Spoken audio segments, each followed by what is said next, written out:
नमस्कार, मैं हूं दीपाली राणा। आप देख रहे हैं कमोडिटी 360 डिग्री और आज हम बात करेंगे स्पाइसेस की, स्पेशली टर्मरिक की, क्योंकि एनसीडीएक्स पर हल्दी की तेजी पर ब्रेक लग गया है। कल तक 10,000 रुपए के ऊपर कारोबार करने वाली हल्दी के दाम आज फिर गिर गए हैं और सिर्फ 2 दिनों के अंदर कीमतें 3% से ज्यादा नीचे आ चुकी हैं। अब सवाल यह है कि इस गिरावट के पीछे कारण क्या है, प्राइसेस और कितना नीचे आ सकते हैं, क्या यहाँ पर डिप्स पे खरीदना चाहिए या फिर रुकना चाहिए, क्या आउटलुक यहाँ से आगे के लिए बन रहा है, सब पर फोकस करेंगे। केडिया कमोडिटीज के डायरेक्टर अजय केडिया, chartandtrade.com के फाउंडर विकास बगरिया और साथ ही एनसीडीएक्स में टर्मरिक प्रोडक्ट एडवाइजरी कमेटी के मेंबर पूनम चांद गुप्ता भी हमारे साथ बने हुए हैं। आप सभी का स्वागत है इस शो में। और सबसे पहले तो इनफैक्ट समझना चाहेंगे कि ये जो प्राइसेस ऊपर जाने के बाद थोड़ा हल्का हुए हैं, उसके पीछे कारण क्या है। पूनम जी, बाकी पहलुओं को भी समझेंगे आपसे, अवेलेबिलिटी, डिमांड पर्सपेक्टिव से, प्रोडक्शन पर्सपेक्टिव से, लेकिन सबसे पहले ये बताइए जो भाव थोड़े हल्के हुए हैं, ये सिर्फ क्या एक प्रॉफिट टेकिंग है जिसकी वजह से भाव नीचे आते हुए दिखाई दिए हैं, या और भी फैक्टर्स हैं जो कि प्राइसेस को थोड़ा नीचे लेकर आए हैं? हेलो हेलो हेलो पूनम जी, आपको ऑडियो मिल रही है? हाँ, अब मेरे मैडम, हाँ जी, हेलो। चलिए उनसे जी। पूनम जी, पहले तो ये बताइए भाव को लेकर क्या व्यू है टर्मरिक के? हमने एक तरफा तेजी देखी पूरे जून महीने में, थोड़ा भाव हल्के हुए हैं, ये सिर्फ एक छोटा सा डाउन साइड है, थोड़ी सी प्रॉफिट टेकिंग है, या कुछ और फैक्टर्स भी जिसकी वजह से भाव नीचे आए हैं? नहीं, ये छोटा सा डाउन सेक्टर है। तो अभी तक क्या है, ये जून के महीने में जितना भी हल्दी का बेल्ट है, जैसे सांगली हो, नांदेड़, निजामाबाद, इधर साउथ में डुगराला रोड, सब तरफ बरसात की भारी कमी है। बरसात की भारी कमी रहने से हर आदमी का सेंटिमेंट चेंज हो गया है कि बुआई भी 60 से 65% ही हुई है। बुआई में भी काफी फर्क पड़ गया है। तो असल मेन बरसात के कारण ही जो तेजी बनी है, ये लगता है कि इसमें और 5 से 7% की तेजी आ सकती है। तो ये जो मतलब बाजार टूटे हैं, ये टेम्पररी टूटे हैं, वापस इसमें 5-7% बढ़ सकते हैं। हेलो 1 2 3 4 1 2। अच्छा पूनम जी, ये बताइए, हाँ ये एक चीज और बताइए, अगर हम करंट सीजन की ओवरऑल खरीफ सोइंग एक्रेज को देखेंगे तो क्या एक्सपेक्टेशंस हैं? क्योंकि आशंका तो ये है जिस तरीके की मॉनसून की चाल रही है, जिस तरह से हमने महाराष्ट्र में देखा है कि जो सोइंग एरिया है वो भी डिक्लाइन हुआ है बाय 10 to 20%। तो ओवरऑल जो पूरी खरीफ सोइंग एक्रेज रहेगी इस करंट सीजन में, वो कितना कम रह सकती है, क्या अनुमान है? ऑलरेडी सोविंग तो 60% हो गई है मैडम, वो 20% एक्सपेक्टेड है अगर बरसात पानी अच्छा होता है, क्योंकि जिनके पास वाटर सोर्स था उन्होंने सोविंग कर दी है। दूसरा, कुछ बीज की भी कमी चल रही है और करीबन 80% सोविंग हो सकती है। 20% तो किसी भी हाल में डेफिसिट रहेगी इसमें। हेलो, ओके, अच्छा, और जो ये कांस्टेंट क्रॉप अराइवल्स होते हैं वो कैसे चल रहे हैं फिलहाल? क्योंकि हमने देखा था कि अगर वीक ऑन वीक बेसिस पे देखें तो वहां भी थोड़ा सा डिप आते हुए दिखाई दिया था। तो अराइवल्स है क्रॉप के, या फिर जो फिलहाल अवेलेबिलिटी है वो कहाँ स्टैंड करती है? अभी जो डिमांड और सप्लाई अगर देखा जाए तो दोनों बराबर चल रही है। उतनी अभी शॉर्टेज वाली बात नहीं है। बस अभी सबके दिमाग में जो सेंटीमेंट चेंज हो गया है कि तेजी का है, होल्डिंग ज्यादा होने लग गई है। और इस हिसाब से लगता है कि मतलब अब जो एनसीडीएक्स को भी देखा जाए तो उसके पीछे हाजिर भी धीरे धीरे भाग ही रहा है। आज स्पॉट रेट 89 का आया है। लगता है इसमें मंदा तो नहीं है, इसमें करीबन 500,000 रुपये बढ़ने की चांसेस ज्यादा है इसमें। अच्छा, भाव यानी इन स्तरों से 500,000 रुपए और बढ़ सकते हैं टर्मरिक, ये आप कह रहे हैं? हाँ जी। अच्छा, एक क्विकली एक्सपोर्ट फ्रंट पे भी आपका व्यू लेना चाहेंगे। आपका एनालिसिस क्या कहता है? क्योंकि अगर हम अप्रैल तक के नंबर्स देखें तो हमने एक्सपोर्ट्स बढ़ते हुए देखे, और थोड़े मोड़े नहीं, 40-42% तक हमने एक्सपोर्ट्स बढ़ते हुए देखे अगर हम पिछले साल के मुकाबले कंपेयर करें तो। यानी डिमांड तो काफी अच्छी है ओवरसीज मार्केट में भी। अगर हम ओवरऑल प्रोडक्शन अराइवल्स को कंपेयर करें वर्सेस एक्सपोर्ट्स, तो क्या कंफर्टेबल सिचुएशन दिख रही है और एक्सपोर्ट्स के लिए क्या आउटलुक कैसा दिख रहा है फिलहाल टर्मरिक के? एक्सपोर्ट चलता ही रहेगा मैम, क्योंकि पिछले साल एक्सपोर्ट कम रहा। इस साल हर कंट्रीज की डिमांड काफी अच्छी है। एक्सपोर्ट की कमी और जो एक्सपोर्ट अच्छा होने से ही बाजार टिक गए और जो बढ़ना जो शुरू हुआ वो एक्सपोर्ट की वजह से ही। परंतु आज की डेट में एक्सपोर्ट वाले ऊंचे भाव में नहीं मांग रहे हैं, उनका डिमांड 85 के बाद रुक जा रहा है। तो 85 रुपीज तक तो मतलब एक्सपोर्ट अच्छा होने के चांसेस ही है। एक्सपोर्ट अच्छा होएगा, इसमें कोई कमी नहीं आएगी। और अगर हम ओवरऑल देखें इस साल के लिए, तो जो इनिशियल एस्टिमेट्स थे टर्मरिक प्रोडक्शन के वो एज इट इज हैं या उनमें कुछ बदलाव किए गए हैं कंसीडरिंग मॉनसून डिले हुआ, फिर एकदम से तेजी पकड़ी, इसकी वजह से सोइंग तेलंगाना हो, आंध्र प्रदेश हो या महाराष्ट्र हो, वहां पर इम्पैक्ट हुई है। लगता है वो गैप फिल हो जाएगा और कुछ एस्टिमेट्स नहीं चेंज होंगे? हाँ, गैप फिल तो हो जाएगा, क्योंकि शुरू में किसानों का कि सीजन में उनको काफी कम भाव मिले थे, जो 55 से 65 के भाव थे। इसकी वजह से उनका थोड़ा माइंड डाइवर्ट हुआ था कि दूसरे जीन्स में जैसे कपास है या सोयाबीन मकई वगैरह में जाने का उनका माइंड डाइवर्ट हुआ था। परंतु अब जो एकदम जो 2000 रुपए की तेजी आई है, उससे फिर उनका दिल पलट गया है और वो हल्दी की तरफ वापस टर्न ले रहे हैं। अजय, आपकी राय क्या है? पहले तो मैं इनफैक्ट फंडामेंटल्स की बात करूंगी। क्या आकलन आपका कहता है, क्योंकि देखिए ऑफ कोर्स जो तेजी हमने लगातार देखी थी ये सिर्फ एक प्रॉफिट टेकिंग भी हो सकती है, लेकिन फैक्ट यही है कि जो पूरा सोइंग का मामला है की स्टेट्स में वो 10-15-20% तक पीछे, जिसकी वजह से प्राइसेस बढ़े भी थे। क्या सिचुएशन फिलहाल नजर आ रही है आपको प्रोडक्शन अवेलेबिलिटी अराइवल्स के हिसाब से? Very good afternoon. Definitely Deepa ji, अगर हम बात करें तो फंडामेंटल जैसे पूनम जी ने कहा है वैसे ही बिल्कुल अगर हम देखें तो प्राइसेस में एक बड़ा जंप है। उसका पहला कारण था जिस ढंग से सोइंग में डिले हुई है और एरिया अंडर कल्टीवेशन में इस बार ड्रॉप रहेगा। Demand no doubt as much अगर हम वाई अगर देखें तो ज्यादा ऐसा कोई ड्रॉप नहीं है, इनफैक्ट इंप्रूव होता हुआ दिखाई दे रहा है। बट कंसर्न जो है अभी भी वो है कैरी और स्टॉक को लेकर। तो मुझे लगता है फंडामेंटल अगर हम अगले 6-8 महीने की बात करें तो डेफिनेटली काफी फ्रूटफुल और काफी अच्छा है। लेकिन एकाएक जो हमने बड़ी तेजी देखी, हमने 6500 का भाव अप्रैल एंड में देखा था, तो मई जून 2 महीने के अंदर अंदर हमने जो बड़ी तेजी देखी, एक विराम लग सकता है। हमने पिछली बार भी कहा था कि 10,210,000 का एक इंपॉर्टेंट रेजिस्टेंट जोन है, इसके ऊपर इमीडिएटली जाता हुआ नहीं दिखाई दे रहा। तो आई थिंक प्राइजेस में कोई ऐसा नहीं है कि बहुत ही बड़ा क्रैश आ जाएगा, बिकॉज अभी जो एल नीनो का फियर है वो प्राइजेस को कंटिन्यू हैम्पर करता हुआ दिखाई देगा।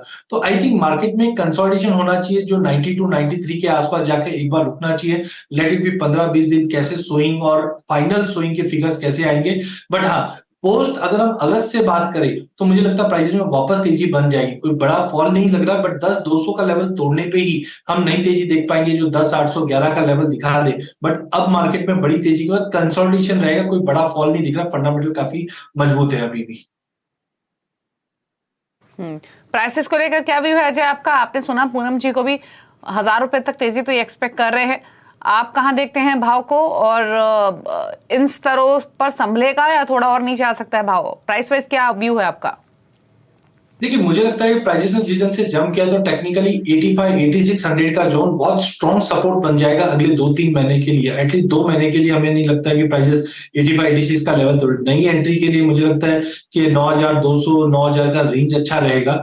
हायर साइड पे मुझे लगता है कि इनिशियली तो अगर हम बात करें तो 10,200 का एक क्रिटिकल रेजिस्टेंट है, ये तोड़कर 10,800 से 11 के बीच में दिखेगा, बट उसको 2 से 3 महीना समय लगेगा। तो 10,200 का इमीडिएट टारगेट हम बोल सकते हैं, बट अगला 15-20 दिन मुझे लगता है कंसोलिडेशन का पहला रहेगा। ओके, चलिए, तो ये राय रही आपके लिए टर्मरिक पर। आउटलुक पॉजिटिव है, थोड़ा कंसोलिडेशन यहां से दिख सकता है, लेकिन भाव तेजी से चले भी थे तो थोड़ी सी प्रॉफिट टेकिंग है। अच्छा, टर्मरिक की बात हो रही है तो अजय क्विकली आपसे राय जीरे पर भी ले लेते हैं, क्योंकि यहाँ भी हमने इनफैक्ट ये स्पाइसेस को प्रेशियस कमोडिटी बनाने का काम तो जीरे नहीं किया, हमने पहले भी चर्चा की है आपसे। और यहाँ पर एक लगातार तेजी के बाद एक प्रॉफिट टेकिंग आई और अब प्राइसेस वापस से थोड़े से मजबूत होते हुए दिखे हैं। आज भी 4.5% ऊपर है भाव 56,300 के लेवल्स पर। क्या व्यू इन स्तरों से जीरे पर? हाँ बिल्कुल दीपाली जी, पूरे मसाले के अंदर हमने एक तड़का लगते हुए देख रहे हैं। पिछले 2 महीनों के अंदर ही हमने बहुत ही बड़ी तेजी देखी।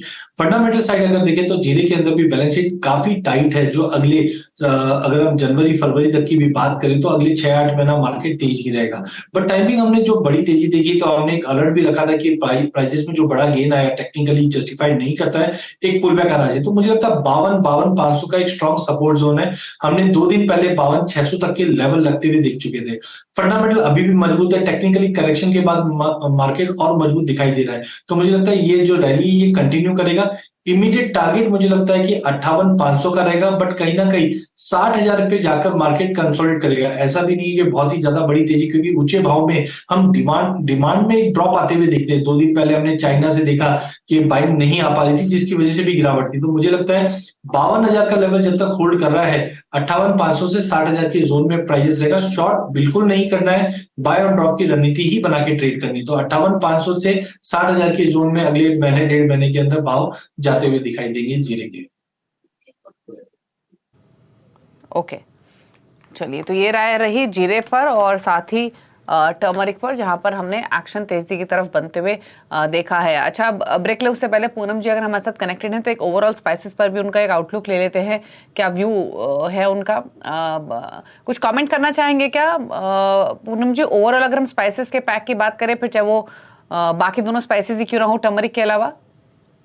अभी सभी स्पाइसेस में काफी अच्छी तेजी बनी हुई है। मतलब जीरा हो, अपने इलायची हो, हर चीज में और दिखता है। इसमें और ब्राइटनेस आएगा ही स्पाइसेस में। तो ओके, तो स्पाइसेस में एक्शन रहेगा और वो एक्शन हम देख भी रहे हैं।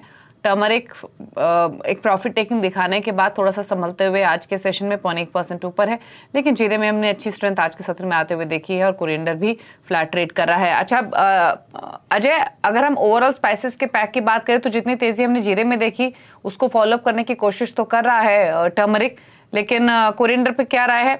भाव के हिसाब से तो अट्रैक्टिव लगता है, लेकिन क्या ये वो तीसरी कमोडिटी रहेगी जो इस तेजी को पकड़ेगी?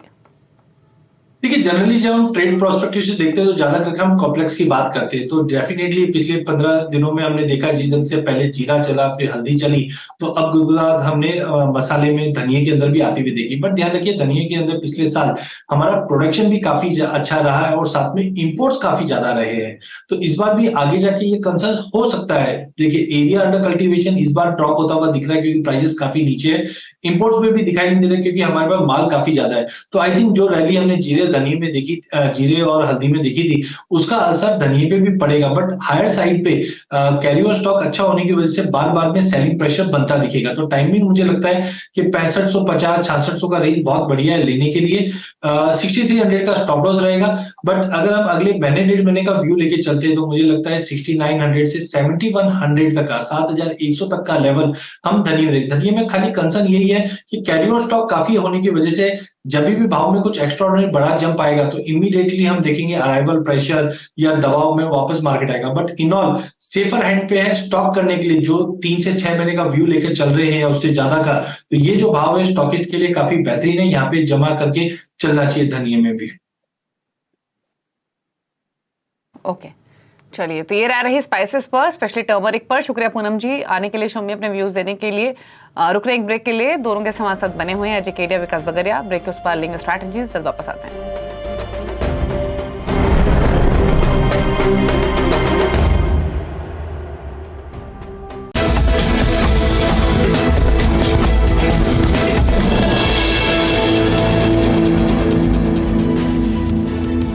आप देख रहे हैं कमोडिटी 360 डिग्री। फोकस करते हैं स्ट्रैटेजीज पर। विकास और अमित अजय हमारे साथ बने हुए हैं। पहले बात कर लेते हैं विकास से और पूछ लेते हैं कि क्या उनकी ट्रेडिंग स्ट्रैटेजीज हैं नॉन एग्री पैक से। तो बताइए विकास, क्या सजेशंस आपके? स्ट्रेटेजी में एल्यूमिनियम रहेगा। एल्यूमिनियम को काफी टाइम से मैं ट्रैक कर रहा था, तो अब ये बेस बनने के कगार पे है एल्यूमिनियम। तो 193 194 के करीब इसमें बाई इनिशिएट किया जा सकता है और 191.20 का एक स्टॉप लॉस रहेगा। और आने वाले दिनों में इसमें तेजी देख रहा हूँ 200 और 204 के लेवल्स तक। तो वीकली चार्ट में कंसोलिडेशन का फेज बना रखा था इसने काफी दिनों से, तो अब लग रहा है कि कंसोलिडेशन से बहुत जल्दी बाहर निकलने वाला है एंड ये सपोर्ट के पास अगर डिप्स में मिल जाता है तो it will be a very good by. Risk बहुत कम है, रिवॉर्ड यहाँ से अच्छा मिलेगा। और दूसरा दूसरा मैं जाना चाहूंगा, वापस से मैं जाना चाहूंगा कॉपर के तरफ में। कॉपर में 700 से 700 का 5 का जो जोन है, ये स्ट्रॉन्ग सपोर्ट जोन है कॉपर के लिए। तो कोई भी डिप अगर मेरे को 705-6 तक कॉपर में मिलता है तो 700 के स्टॉप लॉस पे कॉपर में बाई इनिशिएट कर सकते हैं। टारगेट रहेगा 716 और 722 का। ओके, तो ये 2 ट्रेड्स आपको सुझाए गए हैं। अजय, आपकी ट्रेडिंग कॉल्स क्या हैं?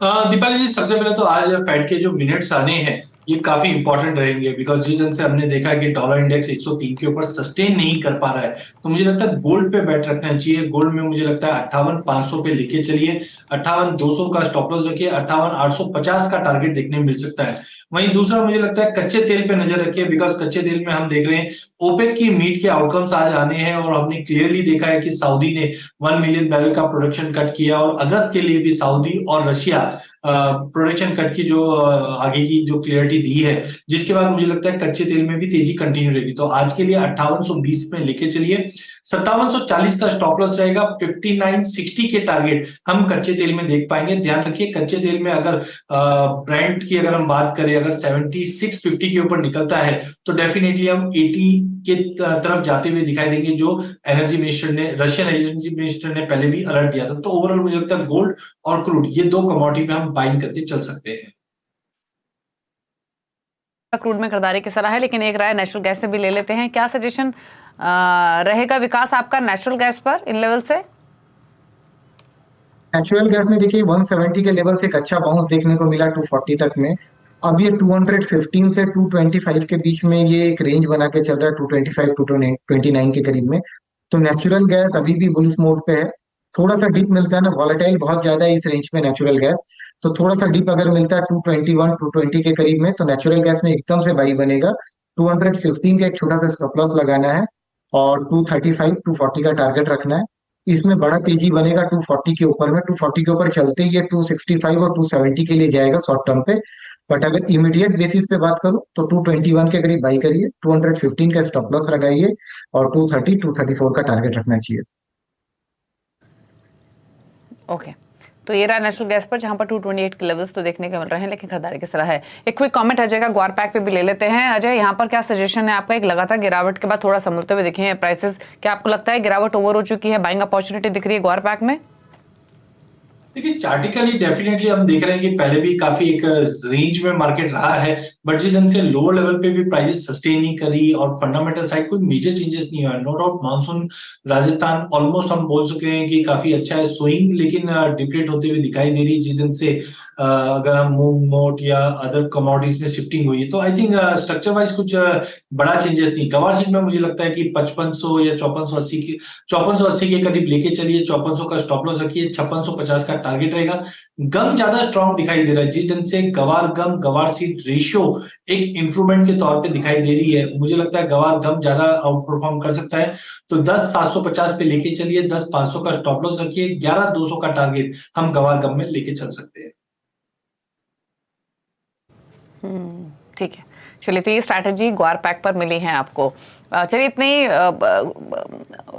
डिस्कशन करेंगे। शुक्रिया आपका विकास और अजय, दोनों का ही स्ट्रैटेजीज बताने के लिए, से कमोडिटीज पर अपने व्यूज शेयर करने के लिए।